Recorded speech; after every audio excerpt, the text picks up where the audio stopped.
Vamos lá, então, Bom pessoal. dia. Bom dia. Então, gente, a gente falou ontem da questão, né, da parte agrícola, né, das atividades agropecuárias na Índia, e agora a gente vai começar a tratar da questão da indústria, né? E aí a gente já começa falando que o fator colonização, ele também interfere no processo de industrialização indiana. Por quê? Como eles também foram colônia, né? Foram lá, que a gente já falou tantas vezes, colônia da Inglaterra. Quando os ingleses chegaram e começaram a tomar conta desse território, o que aconteceu?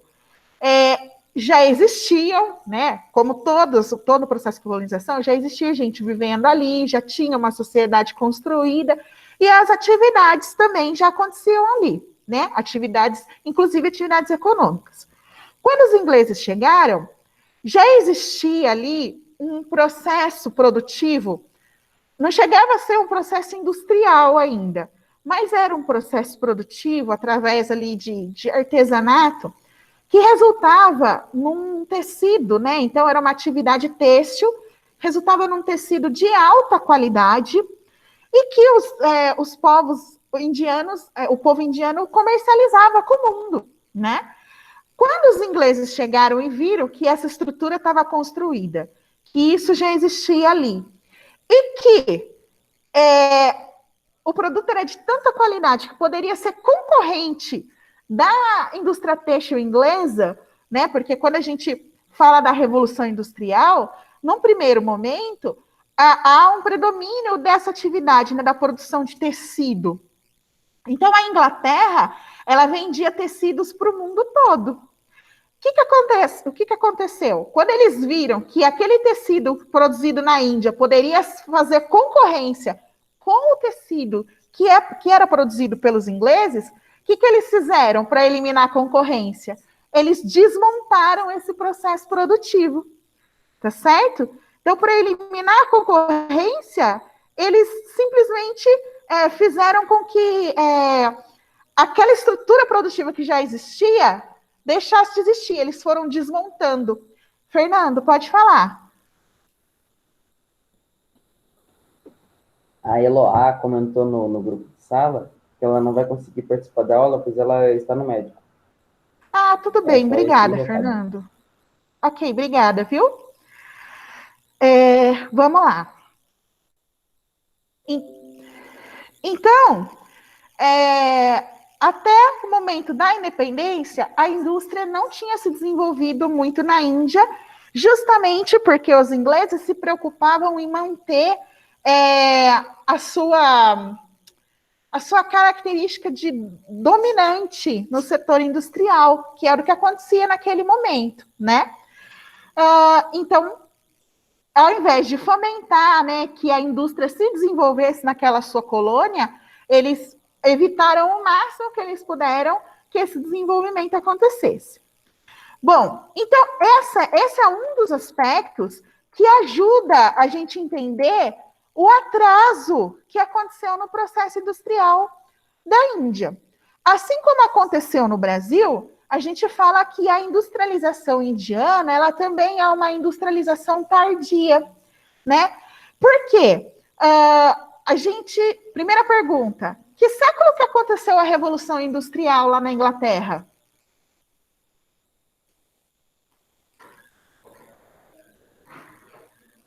Cri, cri, cri. Ninguém lembra? Ô, professora, só que tem diferenças do que era para o que se tornou. Comparando com o Brasil ele não tinha uma indústria, já não era um país industrializado que trabalhava com trocas, era casa de índio, digamos assim, entendeu? Não tinha nenhuma não produzia e exportava, e aí teve essa influência dos europeus, só que não colaborou. Enquanto isso na Índia não, já tinha esse processo, Então, esse serviço. já existia ali o que seria uma sementinha, né? Uma sementinha do que deveria ser a indústria. Eu entendi o que você está colocando, Fernando. Só que o que acontece? Bom, primeiro que é aquela ideia, né? O colonizador, quando ele chega no lugar, ele não está chegando para fazer aquele lugar crescer. Ele está indo até ali para explorar e tirar o que for vantajoso para ele. Então, isso aconteceu com a gente aqui na América e aconteceu lá com os indianos também. O problema, a diferença, vamos dizer assim, é que é o momento que eles chegaram na Índia. Eles chegaram na Índia quando os colonizadores chegaram na Índia, já era no processo do neocolonialismo. Então, já existia uma estrutura um pouco mais desenvolvida do que aquela, por exemplo, que eles encontraram aqui lá no início do século XVI. A gente pode fazer um paralelo bem grosseiro, por exemplo, quando eles chegaram, que a gente chama de América Espanhola, né, e encontraram lá as construções maias e incas, e os astecas, que eram 3 povos que tinham principalmente a habilidade aí das construções. Eles tinham técnicas de engenharia que o povo europeu nem sonhava que existia. Aqui era muito mais desenvolvido. O que o europeu fez? Destruiu o que existia aqui. Então, ele tipo, chegou aqui, como assim esse monte de gente sem alma, né? Porque tinha aquilo também. Não acreditava, não era cristão, então eram pessoas selvagens e sem alma. Mas que tinham um super conhecimento arquitetônico que o povo europeu nem sonhava ter. Então, qual foi a primeira reação? Vou destruir isso, porque eu não tenho, se eu que sou o povo civilizado não conheço essas técnicas, eu tenho que destruir isso aqui e deixar a minha marca. Tanto que quando a gente visita alguns países, né, que foram colônias da Espanha, você vê ruína do que foi destruído, uma parte conseguiu se preservar, e tem muita presença de estátuas dos espanhóis, né? Meio que para marcar, ó, não, a gente chegou aqui, nós somos, né, a civilização. É um negócio bem marcante, né? Que condiz com o processo da colonização. Na Índia, coincidiu de ser essa questão de existir essa indústria. Né, como eu disse, não chegava a ser uma indústria, mas um processo produtivo, né? Mas a indústria, como a gente conhece hoje, essa estrutura, ela também entra nessa ideia da industrialização tardia. Então, voltando, né, para a pergunta que eu tinha feito para vocês, a primeira revolução industrial, que é lá o momento do surgimento da máquina a vapor, ela acontece no final do século XVIII. A industrialização no Brasil começa no início do século XX. Então, lá, 1920, né, no final da década de 10, início dos anos 20, é que a indústria começa a ganhar força no Brasil. E na Índia, é só depois da independência, ou seja, a partir de 1947 que eles começam a pensar. Então, o Brasil foi no início do século XX e na Índia foi meados do século XX. Então, por isso que a gente fala que é uma industrialização tardia, porque foram quase 200 anos de diferença do momento em que a indústria surge, lá no século XVIII, até essa estrutura chegar nesses lugares. Então, esses 2 países a gente considera como países de industrialização tardia. Bom, a diferença, vocês vão notar, é que assim, a Índia passou por um processo de industrialização tardia, só que eles se apropriaram melhor desse processo, né? O Brasil, quando a gente estava falando da China, a gente falou que o Brasil passou, principalmente na década de 90, né, com a expansão do neoliberalismo e a abertura da economia, o Brasil passou por um processo de desindustrialização. A gente deixou de produzir as coisas aqui para comprar, principalmente, os produtos produzidos na China. A Índia não fez isso. A Índia estruturou as suas indústrias, se especializou em algumas atividades e isso consolidou o seu parque industrial, tá? Então, o que acontece? a partir lá de 1991, ou seja, no final da Guerra Fria, né, quando tem a dissolução da União Soviética, que prevalece no mundo o sistema capitalista, as economias começaram a se rearranjar a partir dessa perspectiva, certo? Então, nesse momento, a economia indiana também se abriu, começou a receber investimentos estrangeiros e foram ali se especializando em algumas áreas, tá? Dentro desse processo, que conseguiu se estabelecer esse parque industrial indiano. Para vocês terem uma ideia, esse parque industrial é um dos 10 maiores do mundo. Então, eles conseguiram se aproveitar bem dessa ideia dos investimentos estrangeiros e de instalar fábricas de setores estratégicos, né? E aí, é uma coisa interessante, por quê? Sendo tão assim, um dos 10 maiores parques industriais do mundo. Só que quando a gente olha a porcentagem de pessoas que trabalham nessas indústrias, também faz a gente pensar em algumas coisas. Então, só 17% da população economicamente ativa trabalha nas indústrias indianas. Né? Aí, de novo, aqueles comparativos que a gente faz. No Brasil, acho que são 23% ou 24% da PEA que está na indústria. Lá na Índia, são só 17%. Né? Mesmo porque a gente viu que quase metade, né, 50%, está trabalhando nas atividades agropecuárias. Por quê? A mão de obra para trabalhar nessas indústrias tem que ser uma mão de obra especializada, que precisa realmente ter tido ali a educação formal. E a gente já viu que um dos problemas da Índia é justamente essa educação, visto que a gente tem 30% da população adulta que é analfabeta. Então, se as pessoas não têm o estudo, elas não conseguem trabalhar nessas indústrias. Entendem? Existe aí uma relação direta. E aí, a gente vai começar a falar agora dos tipos de indústria que tem na Índia, tá? E são setores, assim, estratégicos.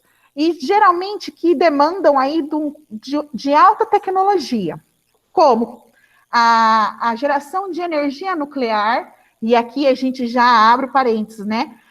Eles trazem como energia nuclear, mas a Índia, como a gente viu lá quando a gente estava falando da situação da Caxemira, a Índia tem um programa nuclear que prevê aí, onde eles detêm o conhecimento para a construção de armamento nuclear, né? Mas o setor de geração de energia, então eles têm usinas nucleares que produzem energia elétrica, e ali precisa de mão de obra muito qualificada. Eles também são muito bons, são pioneiros no lançamento de satélites artificiais, então satélites de telecomunicação, muitos são lançados da Índia, e a indústria de informática. A indústria de informática, ela é muito bem consolidada, existe uma formação muito forte nesse campo, quando a gente fala da educação superior, né? A Índia forma profissionais de excelência nessa área, e assim, é uma indústria tão desenvolvida que eles só perdem para a indústria estadunidense. Então, tem muito software, muito aplicativo que a gente utiliza no nosso dia a dia que é desenvolvido na Índia, tá certo? Então, assim, por que eles se tornaram tão especialistas nesse campo aí da tecnologia, em especial na informática? Porque o governo indiano percebeu que se eles investissem na educação superior voltada para a formação dessa mão de obra, a gente fazia o quê? Eles iam conseguir retorno desse investimento. Então, quando eles investem na formação superior, quando eles investem, né, na universidade, nos centros de pesquisa, e se preocupa com aquilo que a gente, com o profissional que vai sair dali, esse profissional, quando ele for para o mercado de trabalho, ele vai devolver todo aquele investimento, assim, 2, 3 vezes mais do que foi colocado para eles. Então, Quando eles se ligaram disso, eles se preocuparam em fazer e continuar dando suporte para universidades e centros de pesquisa, para a formação dessa galera. Aí aqui a gente vê tem uma incongruência, né? Se a gente for pensar. Porque no mesmo tempo, e aí a gente volta naquilo que eu já falei tantas vezes, né? A Índia é um país de contrastes. Então, no mesmo tempo que eu tenho 30% da população adulta que não sabe ler e escrever, eu tenho a formação de muitos cérebros, vamos dizer assim. Tanto que existe uma expressão chamada fuga de cérebros. Existe uma formação muito específica dentro dessas áreas tecnológicas que fazem com que grandes empresas vão até a Índia recrutar mão de obra. Então, como eles sabem que as instituições indianas formam grandes profissionais, grandes empresas do setor de informática vão até a Índia contratar funcionários. Então, é um negócio muito louco. Então, é muito discrepante. Eu tenho gente que não sabe ler e escrever e tenho gente que é desejado pelas maiores empresas do mundo. Né? É assim, um pouco surreal essa diferença. Aí a gente vai dar uma olhada aqui, se vocês observarem, né, no texto, tem um mapa aqui com a distribuição, né, dessas atividades industriais.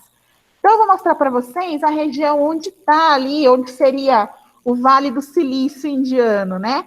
É a região aqui de Bangalore. As grandes indústrias e da informática, elas atuam nessa região mais ao sul da Índia. Tem um outro ramo de indústria que também é altamente tecnológico e que também é importante dentro da formação aí de pesquisas, que é a indústria farmacêutica, né? A indústria farmacêutica fica nessa região eu não sei se eu estou lendo o nome certo, tá, pessoal? Mas vamos lá. Hyderabad. Essa região aqui, ela é conhecida pelas indústrias farmacêuticas. E aqui vale a pena a gente fazer um parênteses. A Índia é o maior produtor de medicamentos genéricos do mundo. Eles têm essa tradição.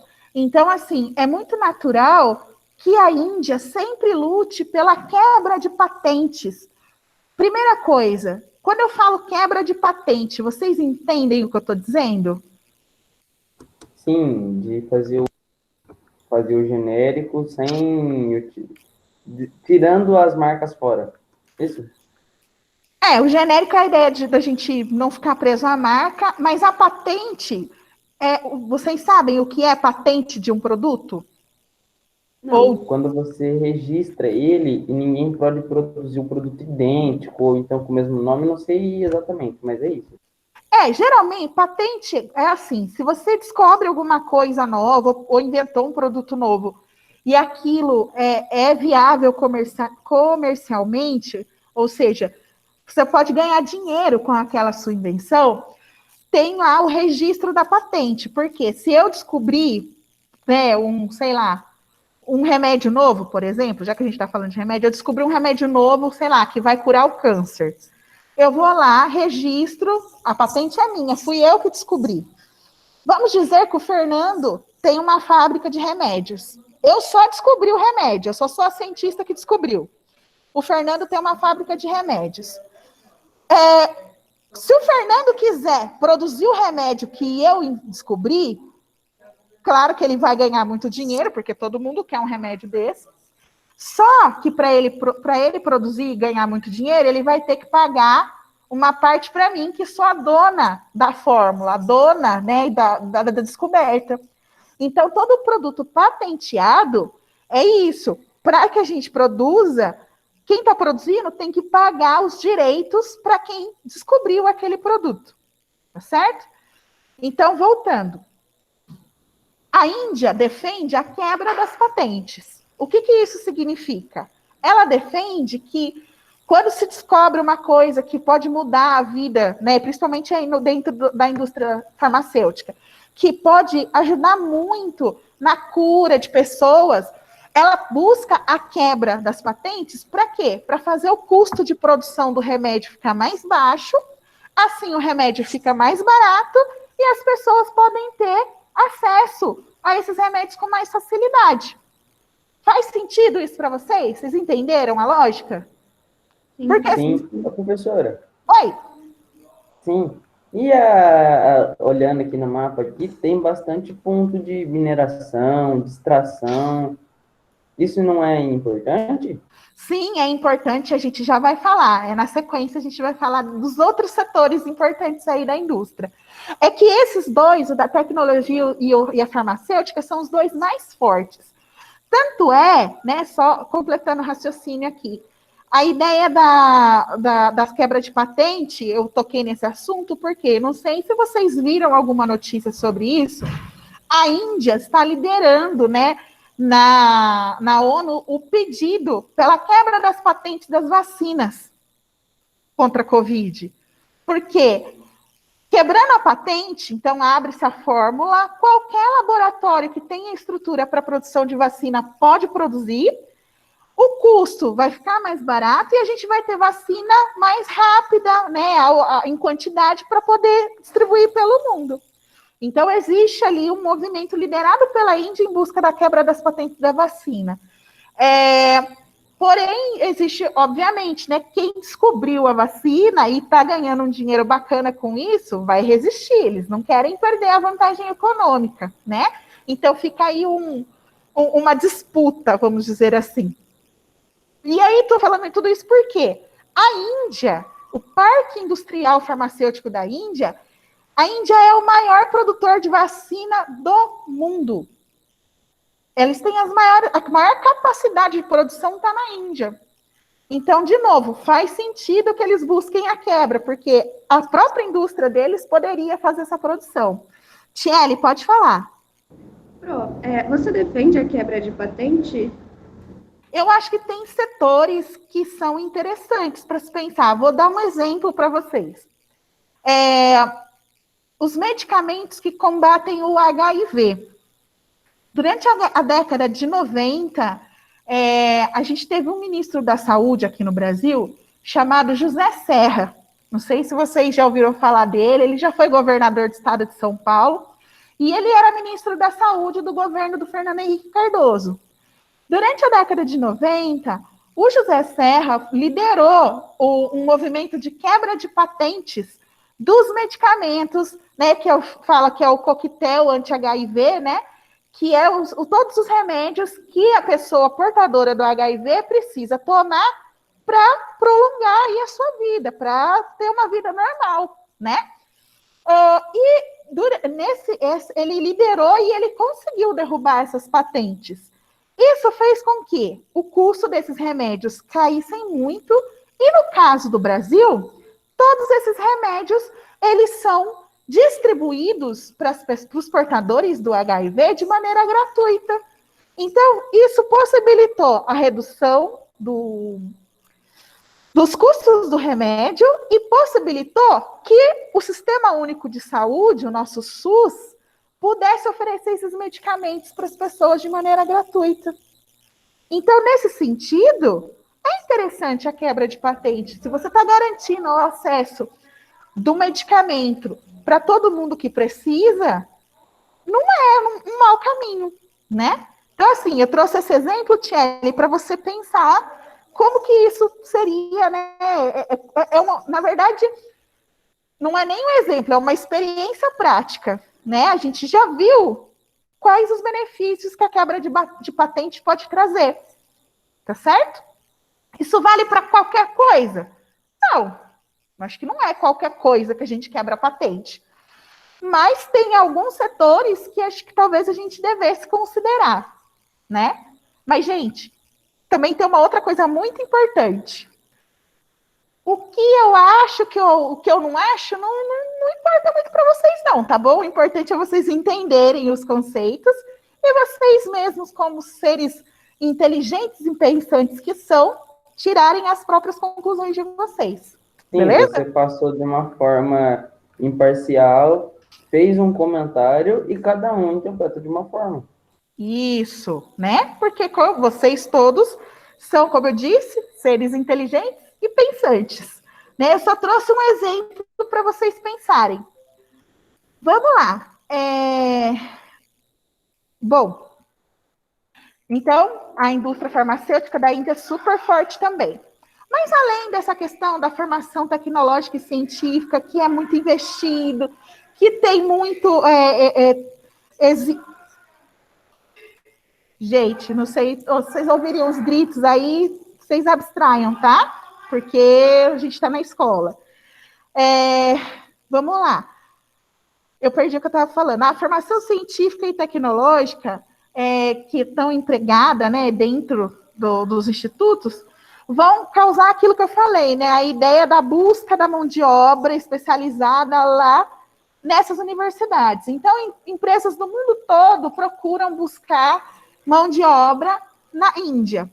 Para vocês terem uma ideia, dos profissionais ali que precisam de uma certa qualificação acadêmica, que trabalham na NASA, 1/6 dessa mão de obra veio da Índia. Então, tem muito físico, engenheiro, matemático, que saiu das universidades e centros de pesquisa indiano que estão lá atendendo agora os projetos da NASA. Então, isso é só para vocês terem uma noção, né? Talvez um dos lugares que mais se desenvolve tecnologia, afinal, né? A conquista do espaço ainda é um desejo humano. Então, eu acho legal o texto trazer essa informação para a gente ter essa dimensão, né? Onde é que esses profissionais são desejados. Além disso, tem outros tipos de indústria, e aí a gente vai falar desses que você comentou, Fernando, que também são importantes na Índia. Primeiro, a indústria de construção naval. O que faz uma indústria de construção naval? Constrói navio, embarcação. Exatamente, constrói navios, embarcações aí que vão funcionar em via marítima, né? Vão funcionar dentro d'água. Eu costumo brincar com os meus alunos o seguinte: não é qualquer Zé Mané que consegue construir, por exemplo, um avião, né? A gente tem no Brasil aqui uma empresa, né, a Embraer, ou tinha pelo menos, né, que tem essa tecnologia, que constrói aviões assim. E aí, se vocês forem pesquisar, vocês vão ver que são pouquíssimas as empresas no mundo que produzem aviões. A mesma coisa a gente pode pensar para a construção naval. Não é qualquer Zé Mané que vai conseguir construir um navio, esses navios gigantescos que carregam as mercadorias, né, atravessando os oceanos para garantir o comércio mundial. E esses navios, eles não podem afundar, eles têm que ser resistentes, ser capazes de carregar grandes quantidades de produtos. Então, é muita tecnologia envolvida. E a indústria naval na Índia também é muito forte. Alguém levantou a mão. Pode falar, Fernando. Ô, professora, dentro desses setores, você deu um exemplo, deu 2 exemplos bem... Todos os exemplos, né? São produções, né, trabalhos que precisam de mentes pensantes, só que uma construção de um navio de transporte de carga, né, você está falando que ele tem que ter uma alta confiabilidade, né, tudo isso tem que ser muito bem pensado. Só que a questão da mão de obra, tem também mão de obra para esses serviços, só que não é... Não é a qualificada. O que você está querendo dizer tem o cara que pensa o navio e vai ter aquele que vai lá martelar, por exemplo, para construir o navio. Tem, né? Tem sim, precisa também dessa mão de obra, né? Então, é óbvio, né? O cara que pensa a estrutura do navio não necessariamente é aquele que vai lá pegar as chapas e construir o navio. Você está correto. Tem uma divisão aí das funções, né?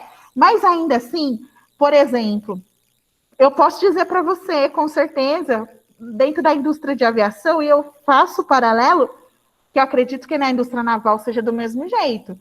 Por exemplo, mesmo essa pessoa que vai lá, né, apertar o parafuso do casco, enfim, essa pessoa ela tem que ter uma certa qualificação, nem que for ali uma formação técnica. Porque tem algumas coisas, alguns conceitos que ela tem que dominar Porque parece Então, bobo.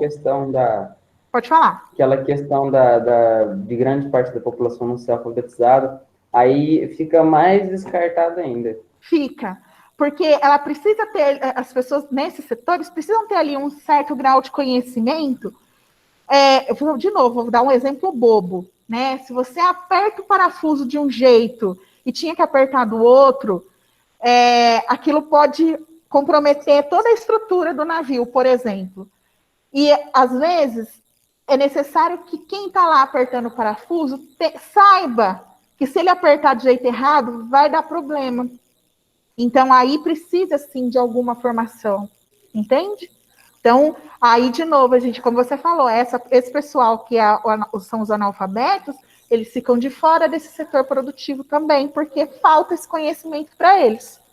É isso mesmo, Fernando. Bom, além disso, a gente também tem a indústria mecânica, a indústria química, e aqui eu faço um parênteses, a química fina, né? Que é aquela que vai produzir matéria-prima para a produção de remédios, para a produção de cosméticos, que precisa ali também de todo um cuidado produtivo, e a Índia se desenvolveu muito nesse campo. A indústria petroquímica, a siderúrgica e metalúrgica, e aqui entra lá a questão da extração dos minérios, porque é na siderúrgica que a gente vai transformar, né, o carvão, o minério de ferro em aço, né? Então, tem lá a indústria de extração de mineral, então aquele que vai extrair o minério de ferro, vai extrair a bauxita, vai extrair o petróleo, que vai abastecer a petroquímica, que vai abastecer a siderúrgica, que depois abastece a metalúrgica, né? Então, é uma cadeia, e aí por isso que o mapa traz para a gente essas informações, as regiões onde estão localizadas essas atividades. A própria indústria automobilística, eu acho até meio redundante o jeito que o texto traz, porque dentro da metalurgia a gente pode incluir a indústria automobilística e a indústria mecânica, mas aqui eles trazem separados, não deve ser à toa, deve ter uma motivação. Então, todas essas atividades também são contempladas. E aí, para finalizar essa ideia, tem uma indústria que está ligada à ideia da indústria cultural, que é a indústria do cinema que existe na Índia, que funciona assim, sua maioria lá em Mumbai, e eu não sei se vocês já ouviram falar, ela é conhecida como Bollywood, né? A gente sabe que a indústria estadunidense é Hollywood, e na Índia é Bollywood. E é uma indústria que movimenta, né, bastante economia, que gera bastante empregos, porque dentro dessa produção, acaba sendo uma indústria na questão da quantidade de produção, por vezes ela acaba sendo maior que a própria produção de Hollywood. Em média, eles produzem 1.000 filmes, né? Enquanto no mesmo período, num ano ali, eles produzem em média 1.000 filmes, e no mesmo período, na indústria, em Hollywood, a média é de 600 filmes. Então, o volume de filme é muito maior e acaba, né, justamente para produzir tudo isso, acaba empregando mais gente, tendo ali, né, um circuito produtivo diferente. E aí, assim, a gente sabe, nós aqui, por exemplo, nós que estamos aqui no Brasil, a gente, na maioria das vezes, a gente consome aquilo que está vindo da indústria estadunidense, né? Nos nossos cinemas, eles estão sempre cheios aí de filmes vindo dos Estados Unidos. Porém, a indústria de Bollywood, ela é muito forte na Ásia. Então, assim, o que se produz, né, os filmes produzidos pelos indianos, eles acabam ali atendendo os mercados asiáticos, além de ser uma forma de representatividade cultural daquela região, né? E mostra de uma maneira positiva a região deles. Então, aqui a gente tem, né, um exemplo dessa ideia da preocupação com a formação.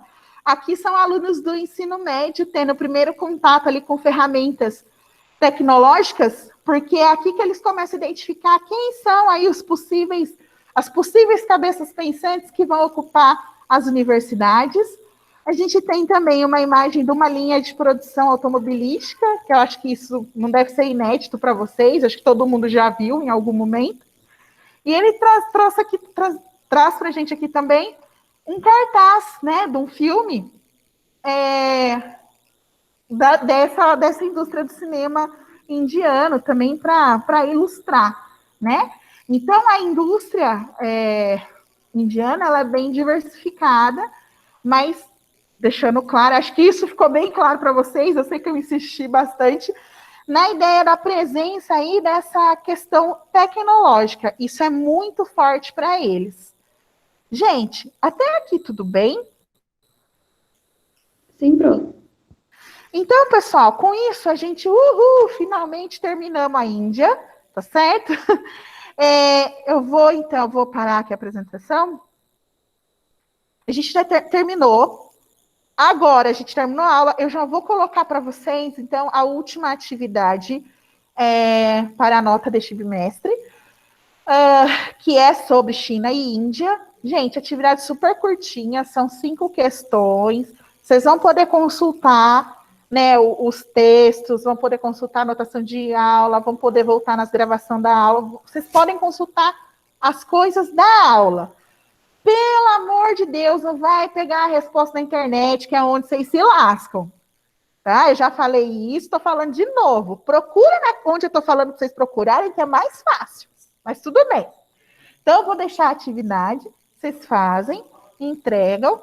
E na próxima semana, a gente vai fazer correção da AP, tá? Da AP do primeiro bimestre, que a gente não fez até agora, né? Porque eu estava aqui correndo com a matéria, porque logo vocês vão fazer a AP do segundo bimestre, então eu precisava explicar mais coisas para vocês irem um pouco mais preparados para a prova, tá bom? Então, eu vou interromper a gravação para fazer chamada. E aí, será que hoje eu consigo liberar vocês na hora?